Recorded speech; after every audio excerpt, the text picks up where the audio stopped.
Монголын хамгийн тохиромжтой хувьцаа юу вэ?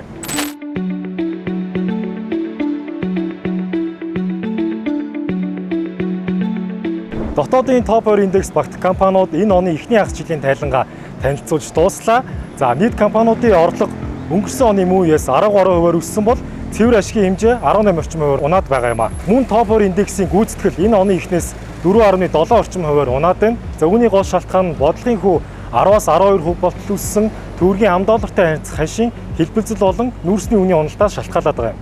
Тэгвэл энэ уналтан дээрээс шалтгаалж та яг одоо дотоодын багцаа бүрдүүлэх боломж ирээд байна. За дотоодын багцад ямар компаниудыг бүрдүүлэхээ гэвэл үн ашигын харьцаа хамгийн багатай Голомт, Хаан, Худалдаа хөгжил болон Төрийн банкны хувьцаа, за мөн Innovation Investment буюу QP компанийн хувьцаанууд багтж байгаа юм а.